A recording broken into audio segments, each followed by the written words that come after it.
नमस्कार दोस्तों, स्वागत है आप सभी का नए वीडियो में। दोस्तों, पश्चिम बंगाल की राजनीति इस वक्त ऐसे मोड़ पर आ चुकी है जहां सच और आरोप, जीत और हार, नियम और सवाल सब कुछ एक साथ उलझ कर रह गया है। सिर्फ 48 घंटों के अंदर ऐसा खेला हुआ है पश्चिम बंगाल में। पश्चिम बंगाल में जहां तक कल तक लोग जश्न बना रहे थे, आज वही लोग चुप हैं। और जो चुप थे अब वो सवाल पूछ रहे हैं। माहौल ऐसा हो गया है जैसे किसी शादी में डीजे फुल वॉल्यूम पर बज रहा हो, अचानक बिजली चली जाए, सब कुछ एकदम शांत, लेकिन अंदर ही अंदर हलचल तेज है।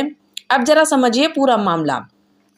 चुनाव के नतीजे सामने आए और इन नतीजों ने बहुत लोगों को चौंका दिया।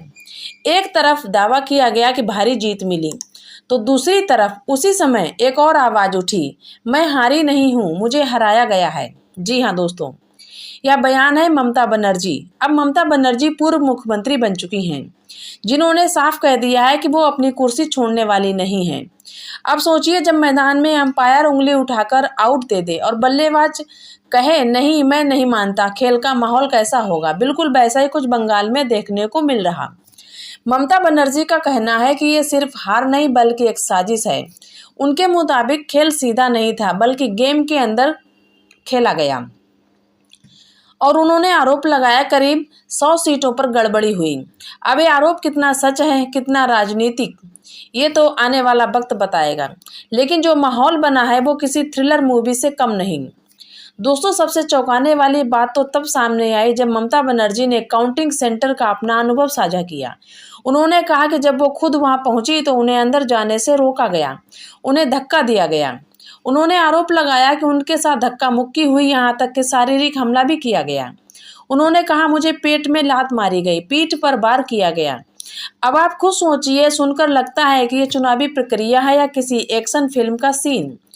यहीं पर कहानी और भी दिलचस्प दोस्तों हो जाती है। ममता बनर्जी ने ईवीएम पर सवाल उठाए, सिस्टम पर सवाल उठाए, चुनाव आयोग पर सवाल उठाए। उन्होंने कहा कि जब मशीनें खोली गई तो उनमें 80% तक बैटरी बची हुई थी। अब ये तकनीकी सवाल है, लेकिन इसे जिस अंदाज में उठाया गया उसने पूरे मामले को और भी ज़्यादा पेचीदा बना दिया। उन्होंने ये भी आरोप लगाया कि उनके पार्टी एजेंट्स को काउंटिंग सेंटर से बाहर निकाल दिया गया और विरोधी पक्ष ने कब्जा कर लिया। दूसरी तरफ नजर डालते हैं भारतीय जनता पार्टी के नेता जो कल तक जीत का जश्न मना रहे थे, अब इन आरोपों के बीच अपनी स्थिति साफ करने में लगे हुए हैं।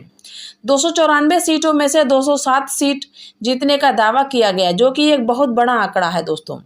लेकिन जैसे ही ममता बनर्जी ने इन नतीजों को चुनौती दी, पूरा माहौल बदल गया। अब सवाल ये है कि अगर कोई जीत मारने को तैयार नहीं है तो असली जीत किसकी मानी जाए। दोस्तों, ये पूरा मामला अब सिर्फ राजनीति तक सीमित नहीं रह गया बल्कि यह एक संवैधानिक सवाल भी बनता नजर आ रहा। आमतौर पर जब कोई सरकार बहुमत नहीं ला पाती तो मुख्यमंत्री इस्तीफा देते और नई सरकार के खिलाफ रास्ता साफ होता है। लेकिन यहाँ तो मामला उल्टा हो गया है। ममता बनर्जी कह रही हैं कि जब मैं हारी ही नहीं हूँ तो इस्तीफा किस बात का दूं। अब ये बयान सुनकर सियासी गलियारों में हलचल होना लाजमी है। उधर सोशल मीडिया पर इस पूरे मामले को लेकर अलग ही माहौल है। कोई इसे पॉलिटिकल थ्रिलर कह रहा तो कोई लोकतंत्र का टेस्ट मैच। मीम्स की बाढ़ आ चुकी है और हर कोई अपने अंदाज में इस कहानी को समझाने की कोशिश कर रहा।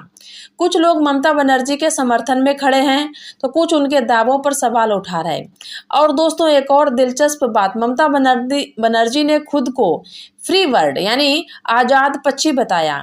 अब ये बयान भी लोगों के सोचने पर मजबूर कर रहा। एक तरफ वो कह रही हैं कि वो हारी नहीं, दूसरी तरफ खुद को आजाद बता रही। तो सवाल उठता है, क्या ये रणनीति है या फिर एक बड़ा राजनीतिक संदेश। इस पूरे घटनाक्रम में एक चीज साफ दिख रही, राजनीति अब सिर्फ नीतियों और भाषणों तक सीमित नहीं रही बल्कि यह एक ऐसा मंच बन चुका है जहां हर दिन नया ड्रामा, नया ट्विस्ट, नई कहानी देखने को मिलती है। और शायद यही वजह है कि जनता भी अब सिर्फ दर्शक बनकर नहीं रहना चाहती बल्कि सवाल पूछना चाहती। अब बात आती है सबसे बड़े सवाल की कि आगे क्या होगा, क्योंकि असली खेल तो अब शुरू होता है। यही वो मोड़ है जहां राजनीति सिर्फ बयानबाजी नहीं बल्कि ताकत, रणनीति और कानून का इम्तिहान बन जाती। जरा सोचिए, जब एक तरफ कोई नेता कह रहा कि मैं हारा नहीं हूं दोस्तों दूसरी तरफ नतीजे कुछ और कहानी बता रहे हैं। तो ये टकराव सिर्फ शब्दों का नहीं बल्कि सिस्टम का बन चुका है।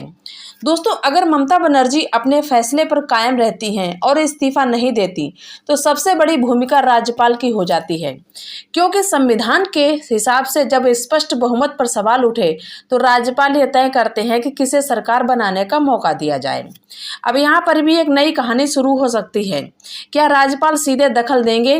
क्या फ्लोर टेस्ट होगा, यानी विधानसभा में बहुमत साबित करने की प्रक्रिया? और अगर ऐसा होता है तो वहां का सीन किसी फाइनल मैच से कम नहीं होगा, जहां हर विधायक की गिनती एक एक रन की तरह अहम होगी। अब दूसरी तरफ बीजेपी भी चुप बैठने वाली नहीं है। अगर उन्होंने जीत का दावा किया है तो वो इसे सरकार में बदलने की पूरी कोशिश करेंगे। रणनीति बनेगी, मीटिंग्स होंगी, अंदर खाने बातचीत होगी, और यही वो हिस्सा होता है जो आम जनता को कम दिखता है, लेकिन असली खेल वही खेला जाता है। कई बार राजनीति में जो सामने दिखता है असली कहानी उससे बिल्कुल अलग होती है।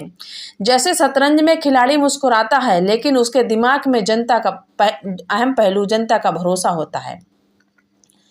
लेकिन क्योंकि लोकतंत्र की असली ताकत जनता ही होती है। अगर जनता कंफ्यूज है, अगर उसे समझ आ रहा है सच क्या है झूठ क्या है, तो ये सिर्फ एक राज्य की नहीं पूरे सिस्टम की चिंता बन जाती। आज सोशल मीडिया पर हर कोई एक्सपर्ट बना हुआ है। कोई आंकड़े दिखा रहा, कोई वीडियो शेयर कर रहा, कोई अपने हिसाब से कहानी बना रहा। लेकिन असली सवाल यह है कि क्या हम सच को समझने की कोशिश कर रहे या सिर्फ अपने पसंद के हिसाब से उसे मान रहे। दोस्तों यहीं पर हमें एक और बहुत जरूरी बात समझनी होगी। राजनीति में नैतिक जीत का मतलब क्या होता है, क्योंकि ममता बनर्जी ने कहा है कि ये हार नहीं बल्कि नैतिक जीत है। अब ये शब्द सुनने में तो बहुत अच्छा लगता है, लेकिन इसका असली मतलब क्या है? क्या है जनता को एक संदेश देने की कोशिश, या फिर यह एक ऐसी रणनीति है जिससे समर्थकों का मनोबल बना रहे? क्योंकि कई बार हार को सीधे स्वीकार करना आसान नहीं होता, और तब नेता अपने तरीके से उसे समझाने की कोशिश करते। अब जरा दूसरी तरफ सोचिए, अगर बीजेपी अपने दावे पर कायम रहती है तो ये भी यही कहेगी कि जनता ने उन्हें चुना है और असली जीत है।